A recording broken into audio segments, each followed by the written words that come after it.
बातचीत का माध्यम से किसानों की समस्या सुलझाने में नाकाम क्यों हैं और नौकरशाही ने पूरे नोएडा को जिस तरह से अपनी गिरफ्त में ले रखा है, वहां के किसानों का दर्द आज सड़क पर दिखा मुझे। देखिए, जब सरकार व्यापार करने लगती है तो फिर वो वेलफेयर, जो कल्याण की सोच है, जो भावना है, उसमें वो पीछे छूट जाती है। 5,000 का माल खरीद के 1 लाख रुपए में बेचो, ये कौन सी सरकार और कौन सी जो है किसानों की भलाई की बात है। इस बात को समझना होगा कि जो जमीन सरकार किसानों से खरीदती है उसको कितने रुपए महंगे दाम पर बेचती है, सिर्फ इसलिए कि उसने अधिग्रहण कर लिया। तो भाई, जिसके पास जमीनें सब कुछ है, उसके बाद फिर वो मुआवजा लेने के बाद सड़क पर आ जाएगा, उसके बाल बच्चों का भविष्य कुछ नहीं रहेगा, तो वो स्वाभाविक है कि वो डिमांड वर्तमान समय के हिसाब से बढ़ाएंगे। और ये लड़ाई इसी चीज की है। आज जो बात आई है, ये बात सही है जो अभी भाटी जी ने कहा कि ये बुलंदशहर तक और नोएडा और गाजियाबाद तक सीमित नहीं, ये अलीगढ़ और पूरे पश्चिमी उत्तर प्रदेश के 20 जिलों में लगभग ये बात है।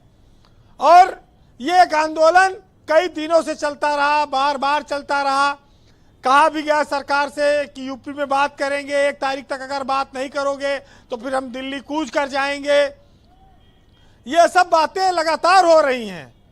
और अब देखिए, समस्या इस बात की है कि 2020 में 3 बिल आए थे किसी कानून के, 2 साल बाद उनको वापस लिया।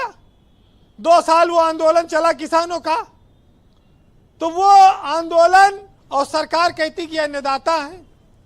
अगर अन्नदाता पीड़ित है, परेशान है, भूमिहीन हो रहा है, तो फिर उस अन्नदाता को खाली शब्दों से कितने दिन तक महिमा मंडन करोगे। शब्द के साथ साथ आज के जमाने में अर्थ का बड़ा महत्व है। हम आप तो खाली शब्दों का अर्थ जानते हैं, लेकिन दुनिया अर्थ का बहुत सारे रूप जानती है। और वो किसान भी उसी से है। उसका बच्चा भी पढ़ता है, स्कूल में फीस जाती है, उसके घर में भी शादी ब्याह होता है, उसके पास ट्रैक्टर का लोन भी चुकाना है, उसको खाद बीज भी खरीदना है। तो ये चीजें सबको देखनी होंगी। तो ये अथॉरिटी का चेयरमैन और सीईओ क्या कर रहा है? ये लोग क्यों नहीं सुनते हैं? इनकी जिम्मेदारी है ना कि ये रिजॉल्व करें इश्यूज को। ब्रजेश जी, जब तक सरकार हस्तक्षेप नहीं करती है ऐसे मामलों में, अधिकारी बहुत उस पर निर्णय नहीं ले सकते। और नोएडा तो वैसे भी ब्यूरोक्रेट्स की, उद्योगपतियों की नगरी बन चुकी है। जिसके पास सैकड़ों करोड़ रुपया है वो नोएडा में जाके बसता है, बड़ी बड़ी जमीनें खरीदता है। तो स्वाभाविक है कि अफसर तो वैसे भी कोई नहीं जाएगा लड़ने, सरकार को ही निर्णय लेना पड़ेगा, क्योंकि वो चुनती जनता है उनको जी। किसान भी उन्हीं को वोट देके चुना हुआ है, तो वो निर्णय ले, उनके अधिकार में है। और 64 गुना मुआवजा देना है कि 74 देना है कि 50 देना है, इस पर निर्णय करना होगा। लेकिन अगर आप किसी जमीन ले रहे हैं और डेवलप करके 10% उसको वापस कर दे, मुआवजा भी दे रहे हैं, तो इसमें क्या यही तो सरकार का काम है कि हम अपने नागरिकों को सुविधा संपन्न बनाएं। और वो भी उनकी जिनके पास भूमिहीन हो गए, रोजगार नहीं है, उनको रोजगार मिलेगा, अपनी जमीन पे कारोबार करें, व्यवसायिक एक्टिविटी करें, कोई रोक नहीं है। लेकिन समस्या इस बात की है, हम इस बात को कहते हैं कि इस देश में धान और जान की बड़ी कीमत है, लेकिन खाली कहते ही हैं, उसको समझते नहीं हैं। उसकी कीमत को समझना होगा, क्योंकि धान भी 22 पसेरी बिक रहा है।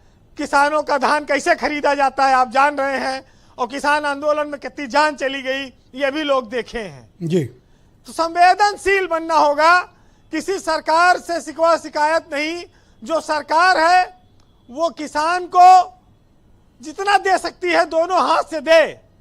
अभी तो खाद और बीज पानी का संकट चल रहा है, वो भी देना होगा, क्योंकि गेहूं की बुआई का सीजन चल रहा है। जिन अफसरों की आप बात करते हैं, ये सब भी किसी न किसी किसान परिवार से आए हुए हैं, किसानों के बेटे हैं, इनको सब दुख दर्द पता है। लेकिन अपनी कुर्सी बचाने के लिए ये कोई भी इसमें आगे आकर निर्णय नहीं करना चाहता। जी कंक्लूड करें। किसी को ये एक लड़ाई वाजिब अगर है तो उस वाजिब लड़ाई को आगे कैसे पहुंचाया जाएगा। फिलहाल सरकार को यह बात समझना होगा कि किसान खेत में बैठा हुआ अच्छा लगता है, सड़क पर नहीं। उसको रोकना होगा, क्योंकि इस देश में हमेशा से ये बात साबित होती रही है कि इस देश चाहे जितना डिजिटल हो जाए, चाहे दुनिया चाहे जितनी तरक्की कर जाए, डिजिटल हो जाए, रोटी मोबाइल से डाउनलोड नहीं होगी, वो किसान के खेत में ही पैदा होगी, तभी आपकी पेट में जाएगी जी। इसको तकनीकी और तरक्की के साथ किसान के इस दर्द को भी अपनाना होगा, समझना होगा। फिलहाल सुनिएगा, समय कम है, कि लोगों की दुख दर्द पीड़ा अगर समझे होते तो आज ट्रैक्टरों का रेला ना होता नोएडा पे, कि न लाठी है, न गोली है, न राज हमारा है, न जेल है, न जाल है, न ताज हमारा है, और फिर भी नारों से, गीतों से हम आवाज उठाएंगे, और चाहे कुछ भी कर लो हम तो बढ़ते जाएंगे। बहुत शुक्रिया वीरेन जी, बहुत बहुत धन्यवाद। ग्राउंड जीरो से अपना फीडबैक, ओपिनियन